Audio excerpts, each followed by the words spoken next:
Diploma in Bible first year module 2 lesson 10 10వ పాఠం ఆత్మానుసారమైన జీవితము.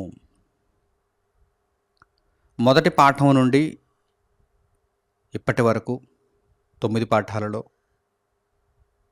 ఆత్మను గూర్చినటువంటి సవివరమైనటువంటి సంగతులను మనము పరిశుద్ధ గ్రంథం నుండి దేవుని జ్ఞానముగా నేర్చుకున్నాం.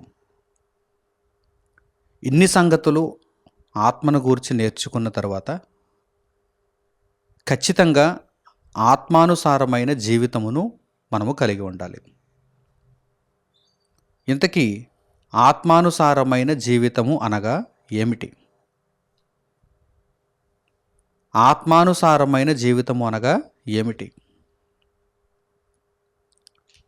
ఆ పదంలోనే మనకు కనిపిస్తుంది ఆత్మను అనుసరించిన జీవితము. ఆత్మానుసారమైన జీవితం అనగానే ఆత్మను అనుసరించే జీవితం, ఆత్మను వెంబడించే జీవితం, ఆత్మ కొరకు ఆలోచించే జీవితం.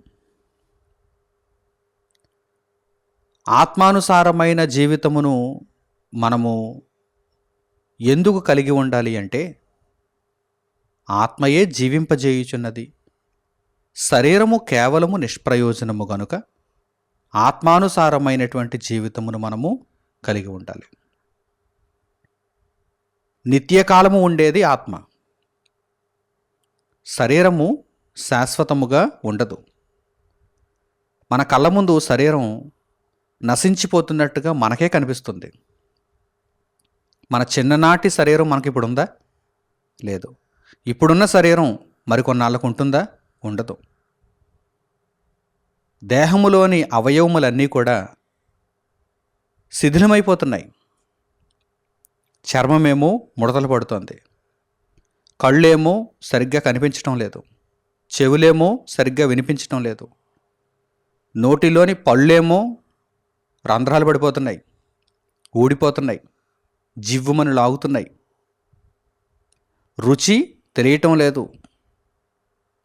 గుండె బలహీనం అవుతుంది, ఊపిరితిత్తులు పాడవుతున్నాయి, రక్తం కలుషితం అవుతుంది, కిడ్నీలు పనిచేయలేకపోతున్నాయి, లివర్ నీరసించిపోయింది, ఎముకలు అరిగిపోతున్నాయి, కీళ్ళు అరిగిపోతున్నాయి.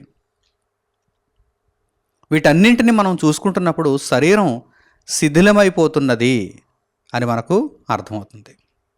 బాగా కట్టినటువంటి భవనం కట్టిన మొదట్లో చాలా చక్కగా ఉంటుంది, రంగులు వేయబడి మెలమెలా మెరుస్తూ చాలా క్రొత్తదిగా ఆ భవనం కనిపిస్తుంది. రాను రాను రాను రాను రాను రాను ఆ భవనం ఏమవుతుంది? బూజులు పట్టేస్తుంది, శిథిలం అవ్వటానికి సిద్ధంగా ఉంటుంది. ఒక 30 ఏళ్ళు 40 ఏళ్ళు 50 ఏళ్ళు అయ్యేసరికి ఆ భవనం పాతబడిపోతుంది, పెచ్చులు ఊడిపోతుంది. ఎన్ని మరమ్మతులు చేసినా కానీ, ఎంత బాగు చేసినా కానీ ఇక నేను నిలబడలేను, ఏదో ఒక రోజున కూలిపోతాను అని ఆ భవనం చెబుతుంది. అట్టి మాదిరిగా మానవ శరీరం కూడా ఒక 70 ఏళ్ళు 80 ఏళ్ళు వచ్చేసరికి శిథిలమైపోవడానికి సిద్ధంగా ఉంటుంది. మరి అలాంటప్పుడు శిథిలమైపోతున్నటువంటి శరీరం కొరకు మనం ఆలోచించాలా? శరీరాన్ని అనుసరించిన జీవితాన్ని మనం కలిగి ఉండాలా?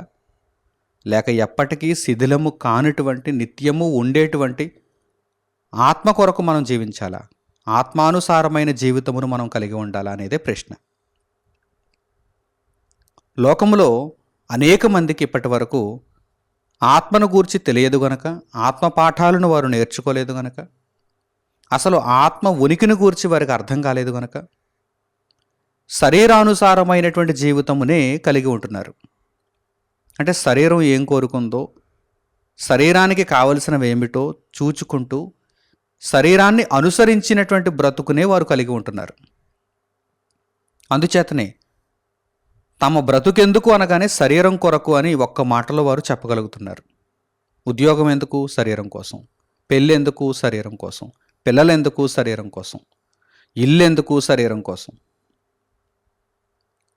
ఇలా మనిషి యొక్క జీవితంలో ఆయా ఘట్టాలను మనం చూస్తుంటే అన్నింటికీ కూడా మనుషులు చెబుతున్నటువంటి సమాధానం ఏమిటి అనగానే నా శరీరం కోసం, నా శరీరం కోసం. ఈ పదవెందుకు? శరీరం కోసం. ధనమెందుకు? శరీరం కోసం. పొలమెందుకు? శరీరం కోసం. అన్నీ శరీరం కోసమే. జీవితం అంతా కేవలం శరీరం కోసమే, శరీరం కోసమే, శరీరం కోసమే అంటున్నారు. అలాగని శరీరం శాశ్వతంగా ఉంటుందా? పోటాపోటీగా నిలబడుతుందా ఆత్మతో పాటుగా? లేదు. ఆత్మ నిత్యకాలం ఉండేదైతే శరీరం కొద్ది కాలం ఉండేది. 70-80 ఏళ్ళు సగటున నిలబడేది. ఆ తర్వాత శిథిలమైపోతుంది, పడిపోతుంది. మరి పడిపోయేటువంటి ఈ శరీరం కోసం కొద్దిగా ఆలోచించు. పూర్తిగా ఆలోచించవద్దు అని దేవుడు అనలేదు. కొద్దిగా ఆలోచించు. ఆత్మ కొరకు ఎక్కువగా ఆలోచించు.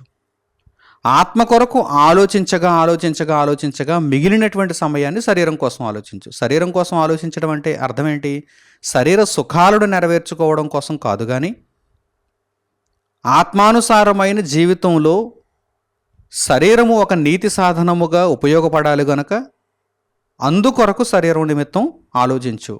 అంతే తప్ప నీవెల్లప్పుడూ ఆత్మానుసారమైన జీవితమునే కలిగి ఉండాలని దేవుడు కోరుకుంటున్నాడు.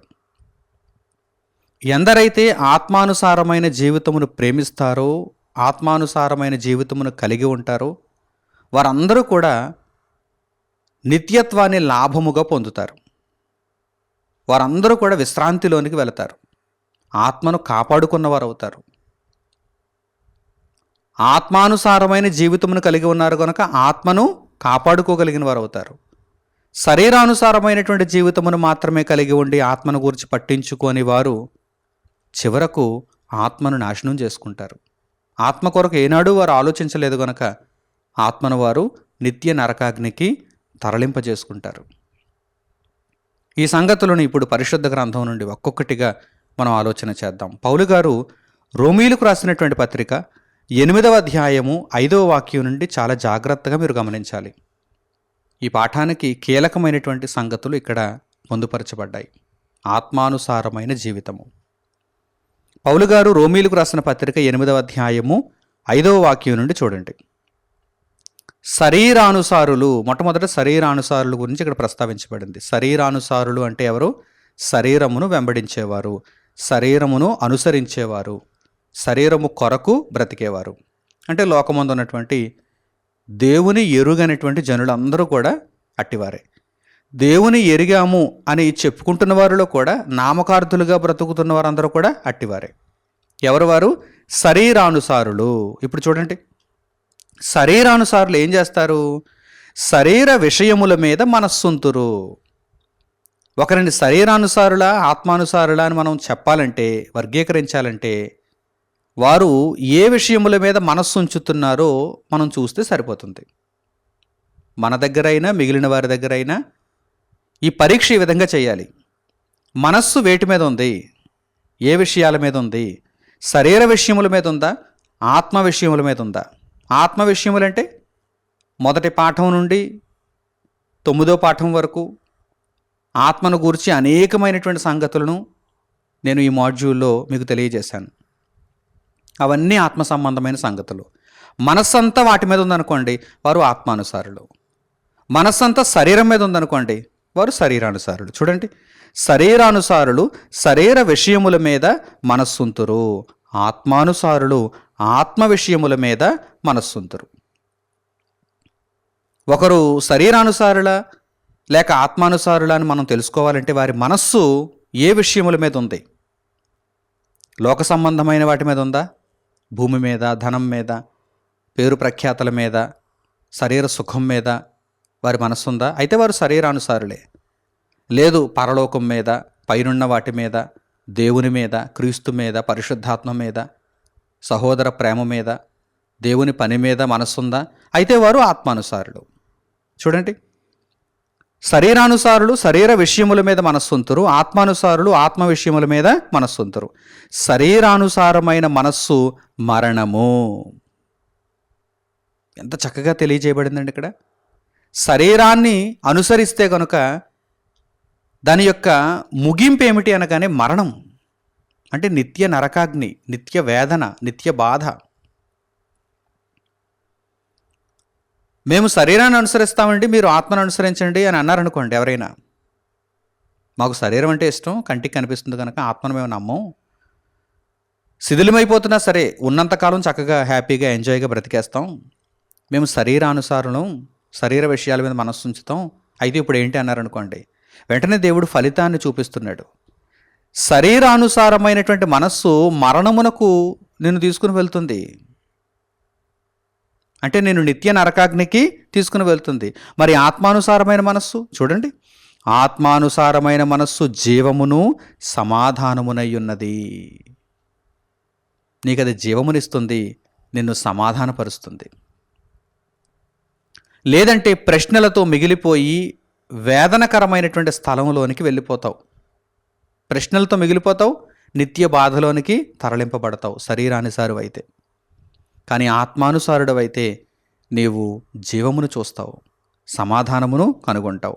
ఆ తర్వాతి మాటలు చూడండి, ఎలయనగా శరీరానుసారమైన మనస్సు దేవునికి విరోధమై ఉన్నది. ఎందుకు మరణమునకు వెళుతుంది? దేవుని ఆజ్ఞను అతిక్రమిస్తుంది కనుక. శరీరానుసారమైన మనస్సు దేవునికి విరోధం, దేవుని ఆజ్ఞను అతిక్రమించేది. అది పాపము, పాపము వలన వచ్చే జీతము మరణము. కనుక దేవునికి విరోధమైనటువంటి నియమమును మనం పాటించకూడదు, మనం దాని జోలికి వెళ్ళకూడదు. ఆత్మానుసారముగా జీవించాలి, ఆత్మను అనుసరించి బ్రతకాలి. శరీరానుసారమైనటువంటి మనస్సు దేవునికి విరోధమై ఉన్నది, అది దేవుని ధర్మశాస్త్రమునకు లోబడదు, ఏమాత్రమును లోబడదు. కాగా శరీర స్వభావము గలవారు దేవుని సంతోషపరచనేరరు. ఇట్లుండగా మరి దేవుణ్ణి ఎలా సంతోషపరుస్తారు? శరీరానుసారమైనటువంటి మనస్సు కలిగిన వారు, శరీరాన్ని వెంబడిస్తున్నవారు దేవుణ్ణి ఎలా సంతోషపెడతారు? సంతోషపెట్టలేరు. దేవుని నియమాలకు, దేవుని ధర్మశాస్త్రమునకు విరోధముగా వెళుతున్నటువంటి శరీరానుసారమైనటువంటి మనస్సు కలిగిన వారు దేవుణ్ణి ఎలా సంతోషపెడతారు? సంతోషపెట్టలేరు. కనుక వారు నిత్య నరకాగ్నికి తరలింపబడతారు, మరణమునకు చేరువవుతారు. ఆత్మానుసారమైనటువంటి మనస్సు కలిగి ఆత్మానుసారమైన జీవితమును భూమి మీద చూపించిన వారు జీవమును సమాధానమును పొందుతారు. శరీరానుసారమైనటువంటి మనస్సును కలిగి లోకము కొరకు తమ ఇష్టానుసారంగా బ్రతికినటువంటి మనుష్యులు మరణమును చవిచూస్తారు, అనగా నిత్య నాశనమును వారు చవిచూస్తారు. తర్వాత మాటలు చూడండి, దేవుని ఆత్మ మీలో నివసించి ఉన్న ఎడల మీరు ఆత్మ స్వభావము గలవారే గాని శరీర స్వభావము గలవారు కారు. మరి మేము ఇప్పుడు ఆత్మానుసారంగా నడుచుకోవాలనుకుంటున్నాం అని మీరు తీర్మానించుకున్నారనుకోండి, మీ వలన అయితే అది సాధ్యం కాదు, మీ అంతటి మీ వలన. ఎందుకంటే శరీరం ఎల్లప్పుడూ కూడా మిమ్మల్ని ఆకర్షిస్తూ ఉంటుంది. మరి నా కోసం పట్టించుకోవా, నా కోసం ఆలోచించవా, నన్ను అనుసరించవా అని శరీరం ఎప్పుడూ కూడా మనలను గోజాడుతూ ఉంటుంది లోకం వైపుకు. అప్పుడు మనకు దేవుడు ఒక సహాయాన్ని పంపిస్తాడు. శరీరం వైపు మనం చూడకుండా, శరీర కోరికలకు మనం లొంగిపోకుండా, ఆత్మానుసారులుగా జీవించే నిమిత్తం, మన ఆత్మను మనం కాపాడుకునే నిమిత్తం దేవుడు మనకు ఒక సహాయాన్ని పంపిస్తాడు. ఆ సహాయము ఎవరు అనగానే పరిశుద్ధాత్మ. పరిశుద్ధాత్మ ఎప్పుడైతే మన హృదయములలోనికి పంపబడ్డారో ఆత్మానుసారముగా మనం ఆలోచించేటువంటి ఒక ప్రేరణ మనకు లభిస్తుంది.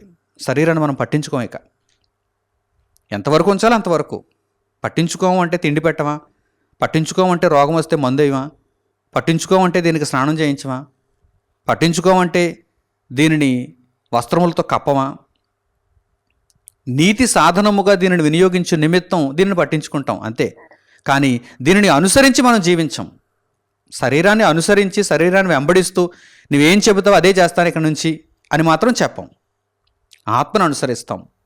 ఆత్మయే నాకు పరమావధి, ఆత్మను రక్షించుకోవాలి, నా జీవిత ధ్యేయం అదే, ఇక నేను ఆత్మ కోసం ఆలోచిస్తాను అని మాట్లాడతాం. అలా మాట్లాడగలగాలి అంటే పరిశుద్ధాత్మ ప్రేరణ మనకు ఉండాలి. అందుచేతనే ఇక్కడ రాయబడింది చూడండి, దేవుని ఆత్మ, పరిశుద్ధాత్మ మీలో నివసించి ఉన్న ఎడల మీరు ఆత్మ స్వభావము గలవారే గాని శరీర స్వభావం గలవారు కారు. ఎవడైనను క్రీస్తు ఆత్మ లేనివాడైతే వాడాయన వాడు కాడు.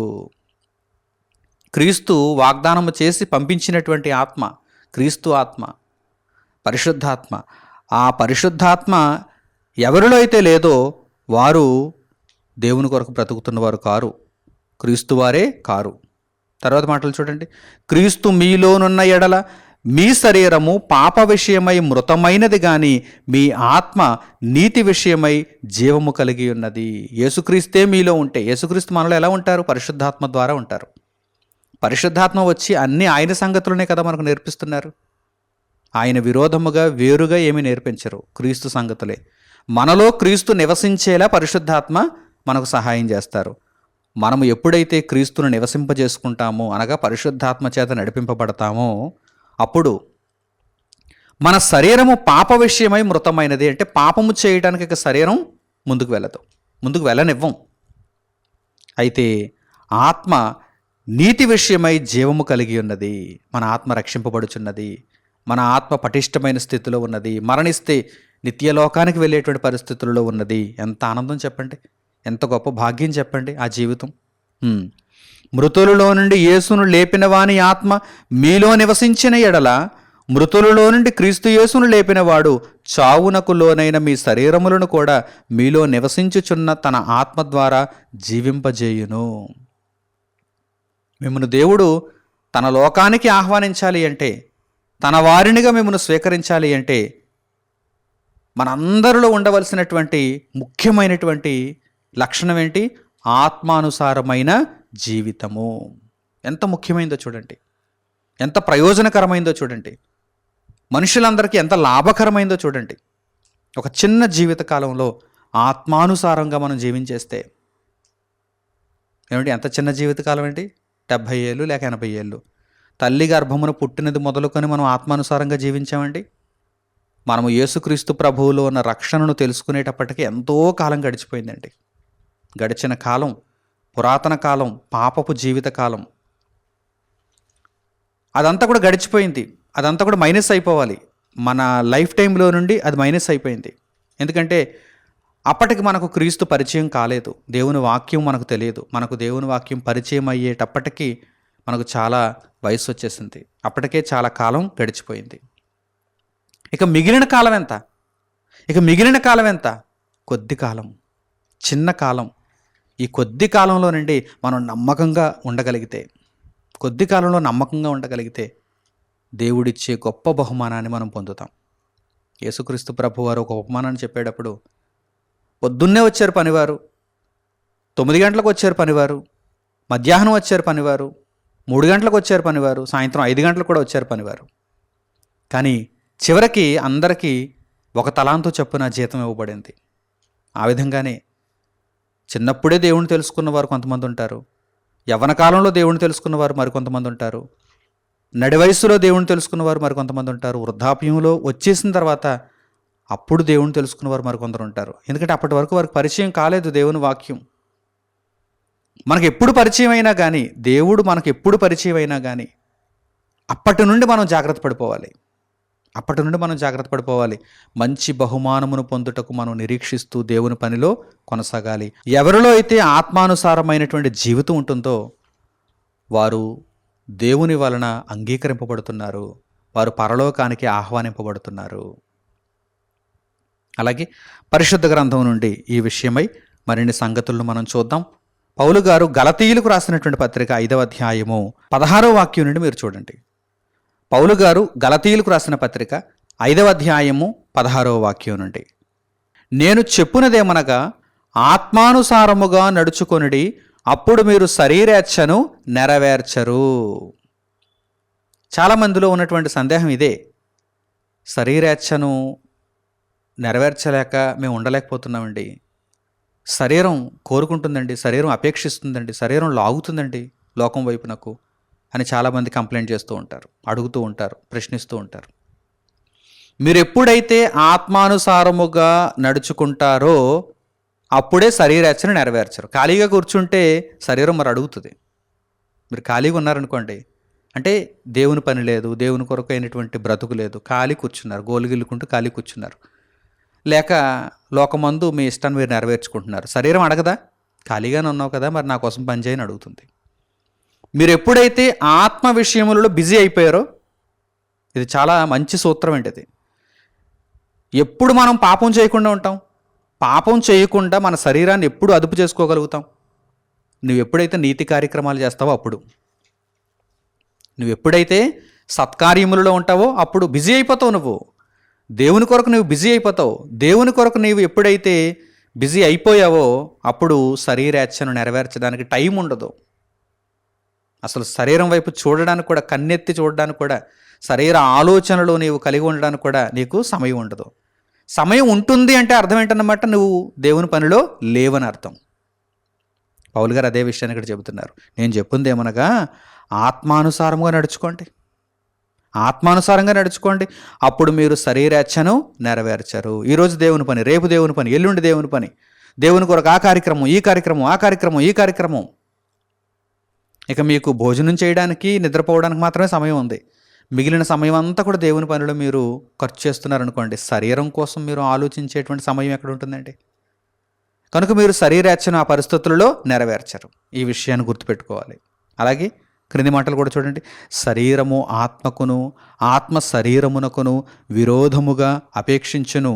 ఇవి ఒకదానికొకటి వ్యతిరేకముగా ఉన్నవి కనుక మీరేవి నిశ్చయింతురో వాటిని చేయకుందురు.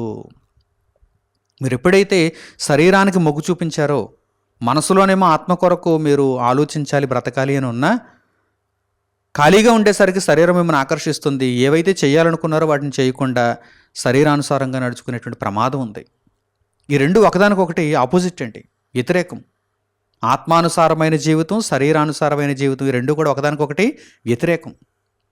మీరు ఆత్మానుసారంగా నడుచుకుంటే పరలోకానికి వెళతారు, శరీరానుసారంగా మీరు వెళ్ళిపోతే నిత్య నరకాగ్నికి వెళ్ళిపోతారు. రెండు వ్యతిరేకమే కదా. పరలోకం మొదటి లోకం, పాతాళం మూడో లోకం.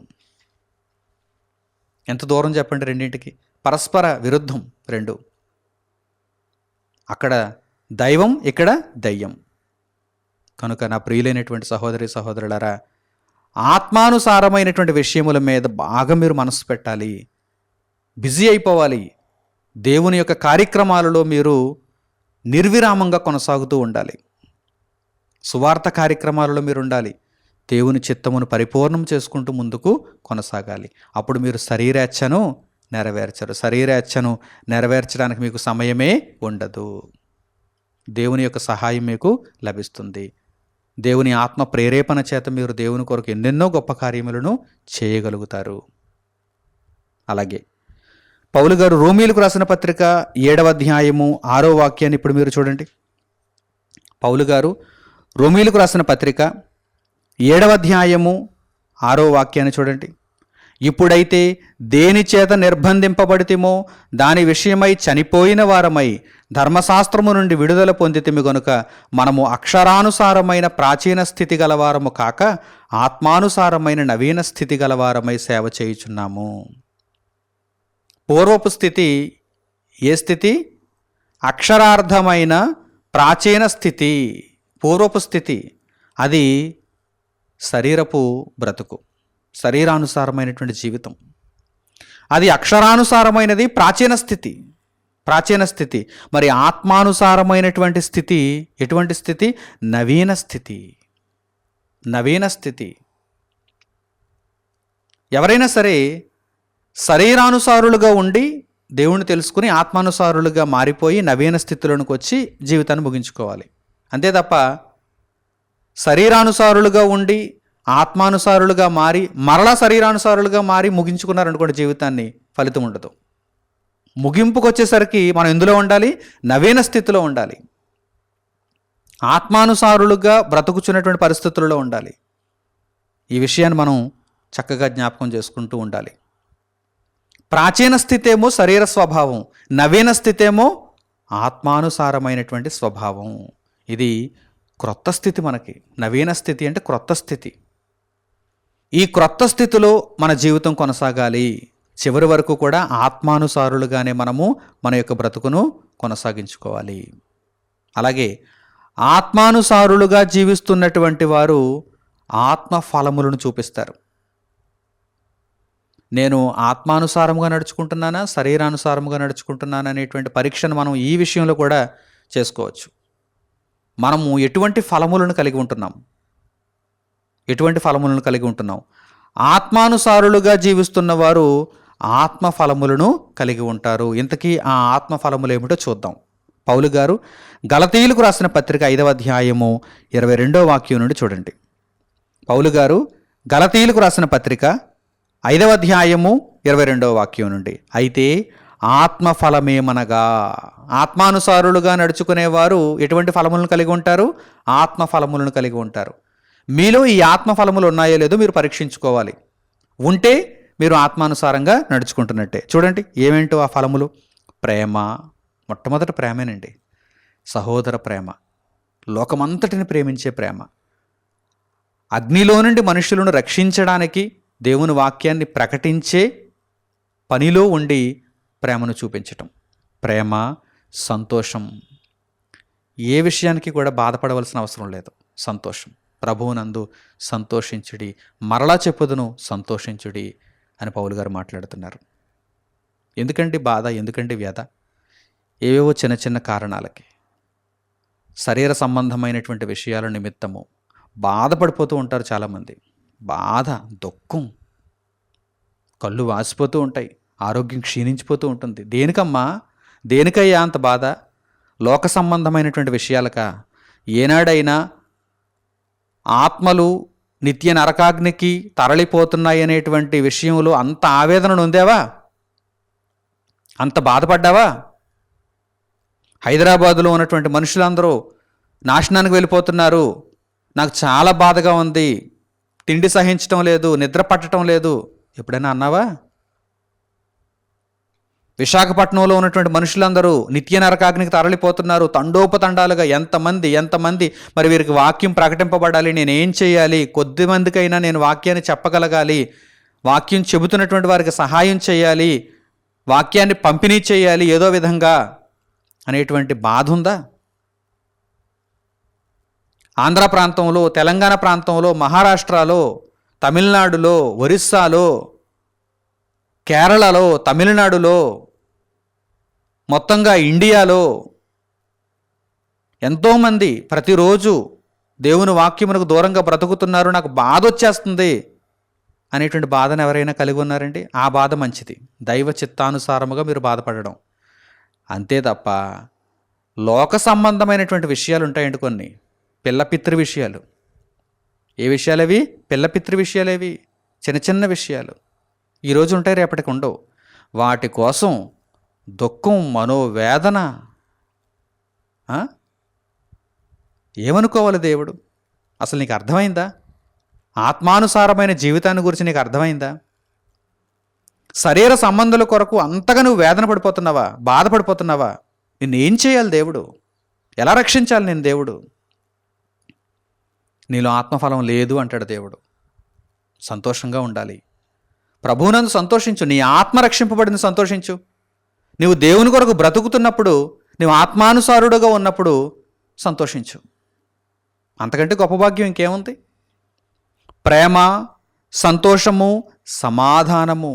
ఏదైనా ప్రశ్న ఉందా నీకు? ప్రతి ప్రశ్నకు పరిశుద్ధ గ్రంథం నుండి సమాధానాన్ని తెచ్చుకుంటున్నావే, పొందుకుంటున్నావే? ఏదైనా ప్రశ్న మిగిలిపోయిందా నీకు? లోకంలో ఉన్నటువంటి మనుషులను చూడు, ఎన్ని ప్రశ్నలతో వారు సతమతం అవుతున్నారు. అసలు వారికి కొన్ని ప్రశ్నలు అడగాలని కూడా తెలియదు, కానీ ఎన్నో ప్రశ్నలకు ఇప్పటి వరకు నీ జీవితంలో ఆత్మ సంబంధమైన ప్రశ్నలకు ముఖ్యంగా సమాధానాలను తెలుసుకున్నావు. ప్రేమ, సంతోషము, సమాధానము, దీర్ఘశాంతము. కొంతమందిలో దీర్ఘశాంతం లేదు అంటే వారు ఆత్మానుసారులు కారు, వెంటనే కోప్పడిపోతున్నారు, వెంటనే చిరాకు పడిపోతున్నారు. దీర్ఘశాంతం లేదు, ఓపిక లేదు. అది ఆత్మఫలం. నీవు ఆత్మానుసారుడుగా జీవిస్తున్నప్పుడు ఈ ఫలాన్ని నీవు చూపించాలి. దీర్ఘశాంతము, దయాళుత్వము. నీ చుట్టూ ఉన్నవారి పట్ల నీవు దయ కలిగి జీవించాలి, దయాళుత్వము. అంతే తప్ప పిసినారిగా ఉండకూడదు, కటువుగా ఉండకూడదు, దయను చూపించాలి. నీ చుట్టూ ఉన్న వారందరి పట్ల పక్షపాతం లేకుండా నీవు దయను చూపించాలి. దయాళుత్వము, మంచితనము, చెడుతనము లేకుండా, దుర్వ్యాపారంలోనికి వెళ్లకుండా మంచితనము, మంచిని ఆశ్రయించి, మంచిని స్వీకరించి, మంచిని వెంబడించి, మంచితనము, విశ్వాసము. దేవుని వాక్యం పట్ల విశ్వాసం చాలా ముఖ్యం. ప్రభువు రాకడ కొరకు కనిపెట్టుచు విశ్వాసము, నిరీక్షణ కలిగిన వారుగా ఉండాలి. విశ్వాసము, సాత్వికము. సాత్వికము, ఎంతగా అపవాది అయిన వాడు నొప్పించిన సాత్వికముతో, మోషేలో ఉన్నటువంటి సాత్వికం, యేసుక్రీస్తు ప్రభువులో ఉన్న మహాసాత్వికం నీలో ఉండాలి. ఆశా నిగ్రహం. శరీరము ఎన్నో ఆశలను పుట్టిస్తున్నా, లోక సంబంధమైన ఆశలు ఎన్నో పలకరిస్తున్నా నిగ్రహించుకోవాలి. ఆశా నిగ్రహం. చూసారా, ఈ ఫలములన్నీ కూడా మీలో కనిపిస్తున్నప్పుడు మీరు ఆత్మానుసారులు, లేదంటే శరీరానుసారులే. ఈ ఫలాలు మీలో కనిపిస్తున్నాయా? కనిపించాలి. ఇక నుంచైనా మీరు ప్రయత్నం చేయండి. ఆత్మానుసారులుగా జీవిస్తే ఖచ్చితంగా ఈ ఫలములన్నీ మీలో కనిపిస్తాయండి. ప్రేమ మొదలుకొని ఆశానిగ్రహం వరకు ఈ ఫలములన్నీ కూడా మీకు కనిపిస్తాయి. తర్వాత, ఇట్టి వాటికి విరోధమైన నియమం ఏదీ లేదు. ఇట్టి వాటికి విరోధమైనటువంటి నియమం దేవుని దగ్గర ఇంకేదీ లేదు. ఆత్మఫలములను కలిగి ఉండాలని దేవుడు కోరుకుంటున్నాడు. తర్వాత, క్రీస్తు యేసు సంబంధులు శరీరమును దాని ఇచ్చలతోనూ దురాశలతోనూ సిలువ వేసి ఉన్నారు. క్రీస్తు యేసు సంబంధులైతే ఆత్మఫలములనే కలిగి ఉంటారు, ఆత్మఫలములనే చూపిస్తారు.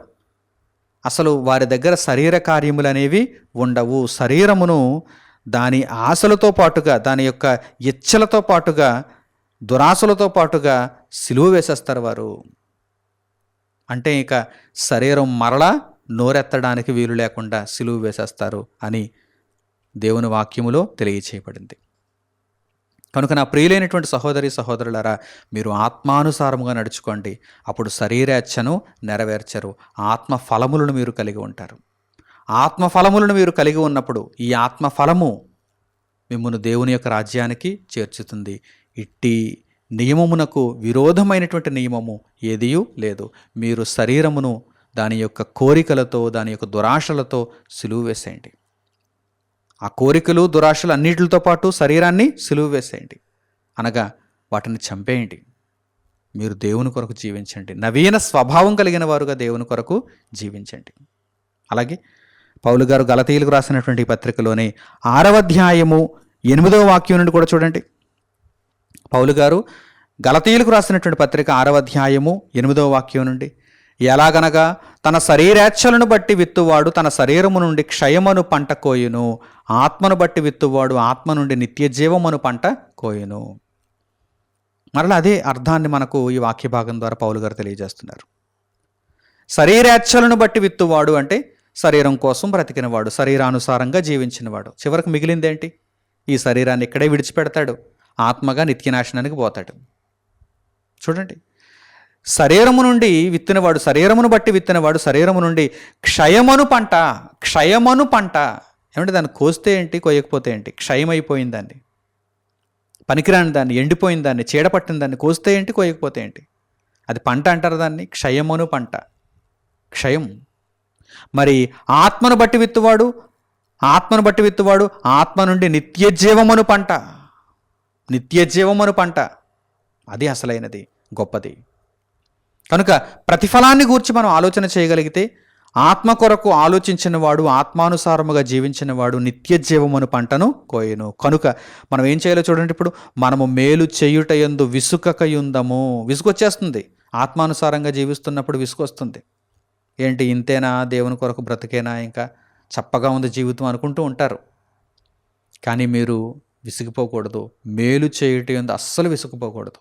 ఇంకా చేయాలి, ఇంకా మేలు చేయాలి, ఇంకా అనేక మందిని రక్షించాలి. పరలోకాన్ని, నిత్య స్వాస్థ్యమును పొందడానికి కదా ఈ ప్రయత్నం అంతా. కొద్ది కాలం ఓపికతో ఉంటే గొప్ప బహుమానాన్ని మనం పొందుతాం.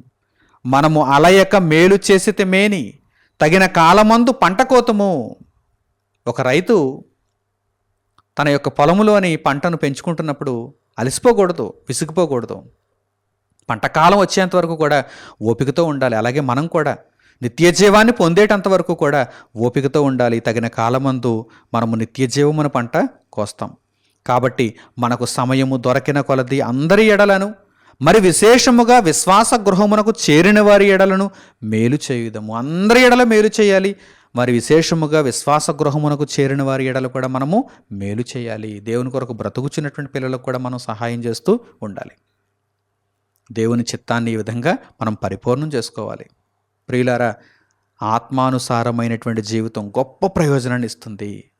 ఆత్మ ఫలముతో మనం నిండుకుంటాము, నిత్య జీవాన్ని స్వతంత్రించుకుంటాము. ఇక పరిశుద్ధ గ్రంథంలో ఆయా సందర్భాలలో శరీరమును ఏమాత్రం పట్టించుకోవద్దని, శరీరాన్ని మీరు చాలా దారుణంగా అదుపులో పెట్టుకోవాలని వ్రాయబడింది. అసలు ఎందుకు అలా వ్రాయబడింది? ఒకానొక వాక్య భాగాన్ని మనం చూస్తే చాలా ఆశ్చర్యం కలుగుతుంది. ఏమిటి, శరీరం విషయంలో ఇంతలా ఉండాలా? ఇంతలా ఉండాలా? ఇంత కఠినంగా ఉండాలా? చూడండి, అవి యేసుక్రీస్తు ప్రభువారు పలికిన మాటలే. ఒక్కసారి ఆ వాక్య భాగాన్ని మీరు చూడండి. మార్కు సువార్త 9వ అధ్యాయము 43వ వాక్యం నుండి చూడండి. మార్కు సువార్త 9వ అధ్యాయము 43వ వాక్యం నుండి, నీ చెయ్యి నిన్ను అభ్యంతరపరిచిన ఎడల దానిని నరికివేయుము. నీవు 2 చేతులు కలిగి నరకములో ఆరని అగ్నిలోనికి పోవుట కంటే అంగహీనుడవై జీవములో ప్రవేశించుట మేలు. ఎంత కఠినంగా ఉందండి మాట. చెయ్యి నిన్ను అభ్యంతరపరిస్తే చెయ్యిని నరికే అంటున్నారు యేసుక్రీస్తు ప్రభువారు. చెయ్యి నిన్ను అభ్యంతరపరిస్తే చెయ్యిని నరికే. 2 చేతులు కలిగి సాధించేదేముంది? 2 చేతులు కలిగి శరీరానుసారుడుగా జీవించి చివరకు క్షయమను పంట కోస్తే సాధించేదేముంది? ఒక్క చేత్తోనైనా నీవు నిత్య జీవానికి వెళ్ళగలిగితే అది కదా గొప్ప విషయం అని యేసుక్రీస్తు ప్రభువారు ఇక్కడ తెలియజేస్తున్నారు. అలాగే తర్వాత మాటలు, నీ పాదము నిన్ను అభ్యంతరపరిచిన ఎడల దానిని నరికివేయము. 2 పాదములు కలిగి నరకములో పడవేయబడుట కంటే కుంటివాడవై నిత్య జీవములో ప్రవేశించుట మేలు. మరలా అదే సందర్భం, అదే మాట, అదే ఆలోచన. నీ పాదము నిన్ను అభ్యంతరపరిస్తే, పాపము చేయుటకు నీ పాదము పరిగెడుతుంటే నరికేయి, నిర్దాక్షిణ్యంగా నరికేయి. ఎందుకంటే 2 పాదములు కలిగి నీవు నిత్య నరకాగ్నిలోనికి వెళ్ళిపోవుట కంటే కుంటివాడవుగా పరలోకానికి వెళ్ళడం మేలు కదా అంటున్నారు. అంటే ఇక్కడ పరిస్థితిని అర్థం చేసుకోమంటున్నారు యేసుక్రీస్తు ప్రభు. పరిస్థితిని, అంతే తప్ప చేతులు కాళ్ళు నిష్కారణంగా నరికేసుకోమని కాదు. చాలామందికి ఈ వాక్య భాగం అర్థం కాదు. యేసుక్రీస్తు ప్రభు ఏంటి ఎలా అని చెప్పారు అనుకుంటారు. పరిస్థితిని, తీవ్రతను అర్థం చేసుకోండి. నిత్య నరకాగ్ని అంటే మాటల్లో చెప్పినంత తేలిక కాదు అది. నిత్య నరకాగ్ని అంటే ఏదో మాటల్లో చెప్పినటువంటి సులువు అనుకుంటున్నారా? చాలా భయంకరమైనటువంటి వేదన. ఒక చిన్న ముళ్ళు గుచ్చుకుంటేనే మీరు బాధను సహించలేరు. చెప్పులోకి ఒక చిన్న గులకరాయి దూరితేనే మీరు బాధను తట్టుకోలేరు. వెంటనే ఆగిపోతారు, ఆ గులకరాయిని తీసి పారేస్తారు. అందుకే చెప్పులోని రాయి చెవిలోని జోరీగా అనేటువంటి సామెత కూడా ఉంది. చెవిలోని జోరీగను భరించలేం, చెప్పులో రాయిని కూడా భరించలేం. ఇలాంటి చిన్న చిన్న బాధలనే మనము భరించలేకపోతే నిత్య నరకాగ్నిలో అగ్ని ఆరదు, ఆత్మ చావదు, పురుగు చావదు, అలాగని అగ్ని ఆరదు. నిత్య వేదన, ఆ బాధను మనం ఎలా భరించగలం చెప్పండి? ఆ బాధను మనం ఎలా భరించగలం చెప్పండి? అసలు వర్ణనకు అందనిది. కనుక ఎంత కఠినంగా యేసుక్రీస్తు ప్రభువారు చెబుతున్నారు చూసారా? కొన్నిసార్లు మొద్దు విద్యార్థులను ఉపాధ్యాయుడు దండించేస్తాడు. ఎందుచేత? వారి మీద అది కోపంతో కాదు. ఏమంటే ఎండలో నిలబెడతారండి, ఎండలో మోకాళ్ళు వేయిస్తారండి, గోడ కుర్చీ వేయిస్తారండి, చెయ్యి మండ తిప్పమని మండ మీద కొడతారండి. ఎందుకనండి ఇవన్నీ? చిన్నప్పుడు ఇవన్నీ మనం చూసిన వాళ్ళమే కదా. ఎందుకు ఇవన్నీ? లేట్గా వస్తే బయట నించోబెట్టేస్తారు డ్రిల్ మాస్టరు. ఎందుకని? కోపమా? మన మీద ఏమైనా పగబడేసాడు ఆయన? ఒక్కొక్కసారి అలా కూడా అనుకుంటుంటారు పిల్లలు. నేనంటే పగ అనుకుంటారు. నువ్వంటేనో మరొకడంటేనో పగ కాదు అక్కడ. లేట్గా ఎవరు వచ్చినా బయట నించోబెట్టేస్తారు. ఎందుకంటే ఒక సిస్టమ్ ఉంది అక్కడ, ఒక సిస్టమ్ ఉంది. ఆ సిస్టమ్కి నువ్వు అలవాటు పడాలని వారి యొక్క ఆలోచన. ఈరోజు నిన్ను బయట నిలబెడితే రేపొద్దున నువ్వు టెన్షన్గా టైంకి వచ్చేస్తావు, టైం కంటే ముందే వచ్చేస్తావు. నీకు ఆ సిస్టమ్ అలవాటు అవుతుంది. ఎందుకు సిస్టమ్ అలవాటు అవ్వాలి? లేటుగా వస్తే ఏమైంది? రేపొద్దున నువ్వు ఏదో ఒక ఉద్యోగంలో జాయిన్ అవుతావు, అక్కడ కూడా ఇదే ప్రవర్తన. ఎక్కడ చదువుకున్నారా అని అడుగుతారు. ఆ స్కూల్కి బ్యాడ్ నేమ్ వస్తుంది. ఆ ఉద్యోగంలో కూడా అందరినీ బాధ పెడతావు, టైంకి రావు, పనులు సరిగ్గా అవ్వవు. కొంతమంది చూడండి, ఉద్యోగం చేస్తున్నటువంటి ఆ ఉద్యోగులు 10 అయ్యేసరికి కార్యాలయానికి రావాలని 11 గంటలకు వస్తారు. అందరూ వెయిట్ చేస్తూ ఉంటారు అక్కడ. మరి అతనికైనా పనులు ఉన్నాయి, వీరెవరికి లేవా? వీరెవరికి పనులు లేవండి. 10 గంటలకల్లా అందరూ వచ్చేసి రెడీగా ఆడ కూర్చుంటే 11 గంటలకు తాపీగా వస్తాడు క్యారేజ్ బాక్స్ పట్టుకుని. అలాగని పోనీ 1 గంట ఏమైనా ఎక్స్ట్రా టైం చేస్తాడా, ఓవర్ టైం చేస్తాడా అంటే లేదు. 5 గంటలకి ఆఫీసు ముగించబడుతుంది అంటే 4 గంటలకి మొత్తం అన్నీ క్లోజ్ చేసేస్తాడు, ఫైల్స్ అన్నీ క్లోజ్ చేసేస్తాడు. ఈ డిసిప్లిన్ ఎక్కడ స్టార్ట్ అవుతుంది? స్కూల్ దశలో స్టార్ట్ అవుతుంది. స్కూల్ దశలో వీరు కరెక్ట్ అయిపోతే ఇక్కడ వీరు కరెక్ట్ అవుతారు. ఆ ఉద్దేశంతో డ్రిల్ మాస్టరు బయట నుంచే పడేస్తారు. అర్థమవుతుందా మీకు? అలాగే మొద్దు విద్యార్థులు అసలు వారికి అక్షరముకు రావట్లేదు. ఉపాధ్యాయునికి చాలా చిరాగ్గా ఉంటుంది. వాళ్ళని చూసినప్పటికీ ఎలాగైనా సరే వీళ్ళని మార్చేయాలి, వీళ్ళని బాగు చేసేయాలి, కనీసం పాస్ అయిపోయేలా చేసేయాలని చెప్పి చితగ్గొట్టేస్తుంటాడు. ఒక్కొక్కసారి కోపం వచ్చేస్తుంటుంది. వాళ్ళ మీద పగతో కాదు, వారు బాగుపడతారని ఉద్దేశంతో యేసుక్రీస్తు ప్రభువారు ఇక్కడ బాగుపడతారని చెబుతున్నారు. బాబు, 2 చేతులు కలిగి నీవు శరీరానుసారుడుగా జీవించి నిత్య నరకాగ్నికి పోతావా? చెయ్యన్నా నరికేసుకో, పరలోకానికి వచ్చేయి. ఈ చెయ్యే నన్ను అభ్యంతరపరిచేస్తుంది.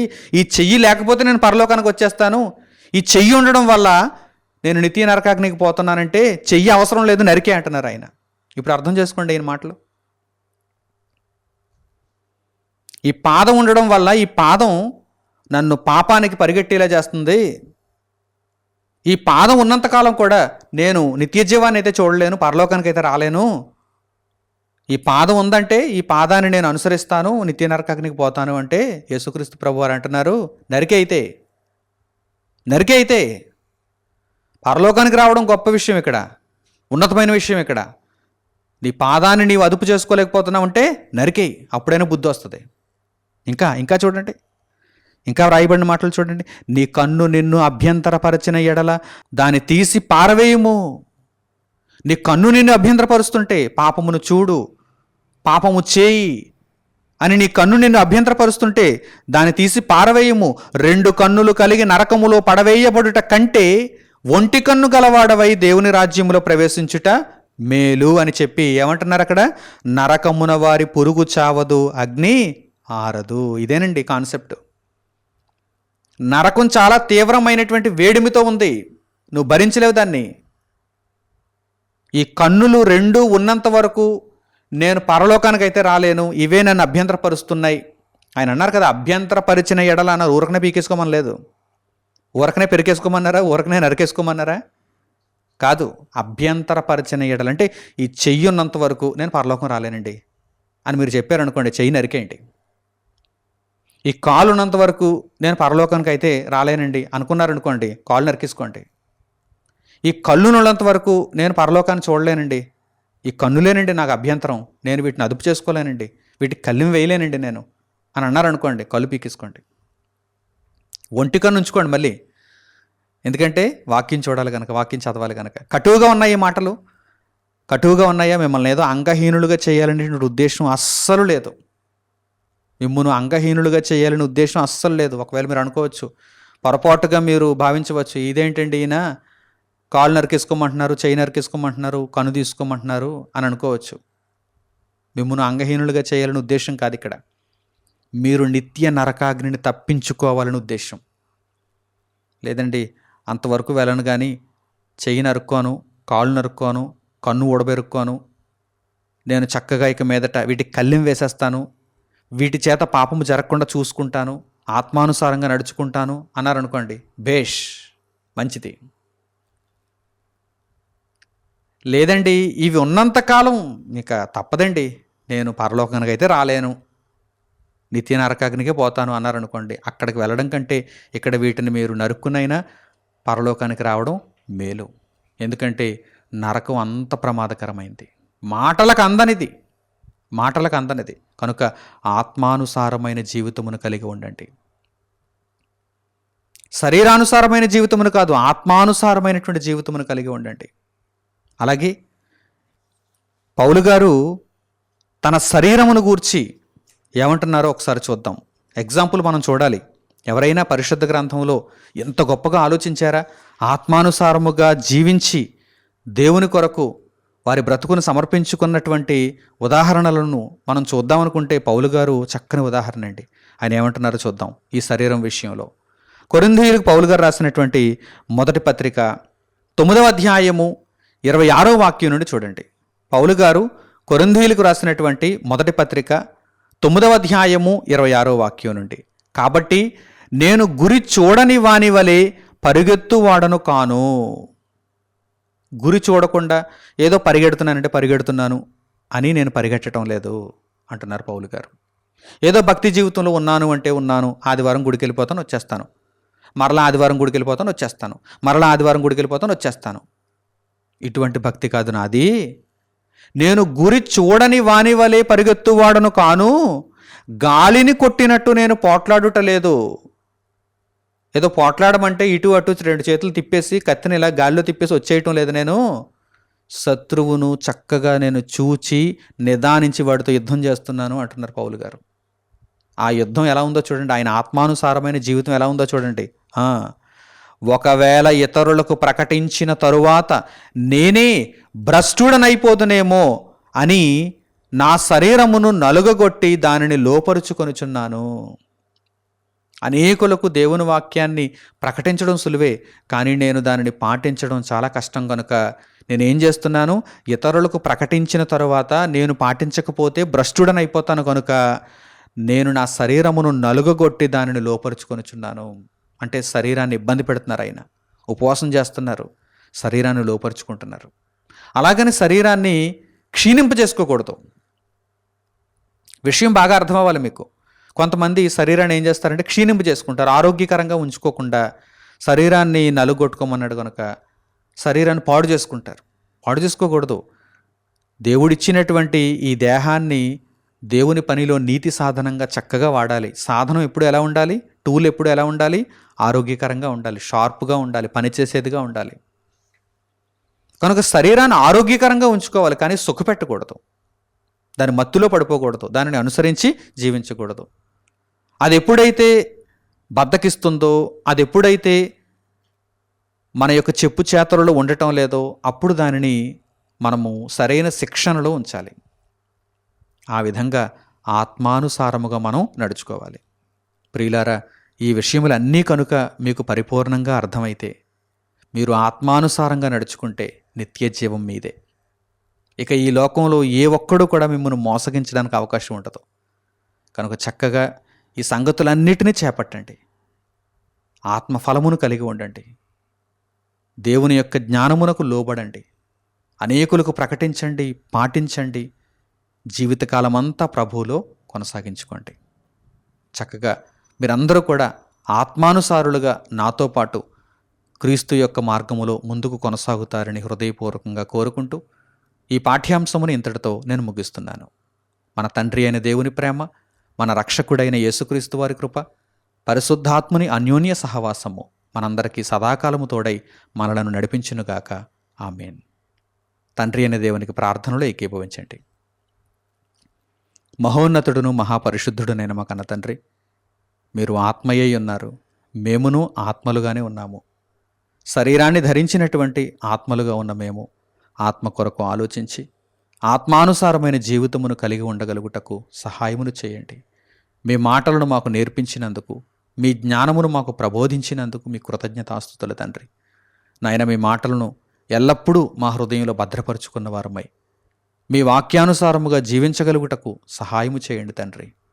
పరిశుద్ధాత్మ ప్రేరేపణను మాకిచ్చి ఎల్లప్పుడూ ఆత్మ విషయముల మీద మనస్సుంచిన వారమై, ఆత్మ ఫలమును కలిగిన వారమై మీ చిత్తమును పరిపూర్ణము చేసుకొనగలుగుటకు సహాయము చేయమని మిమ్మల్ని వేడుకుంటూ, శరీరమును నీతి సాధనముగా మీకు వినియోగించగలుగుట యందు బుద్ధిని నేర్చుకొనగలుగుటకు సహాయమునిమ్మని మిమ్మను అర్థిస్తూ మా ప్రార్థనా మనవులను మా ప్రభువును మా రక్షకుడునైన యేసుక్రీస్తు వారి పేరిట మిమ్మల్ని వేడుకొనుచున్నాము తండ్రి. ఆమేన్. అందరికీ వందనములు. సెలవు.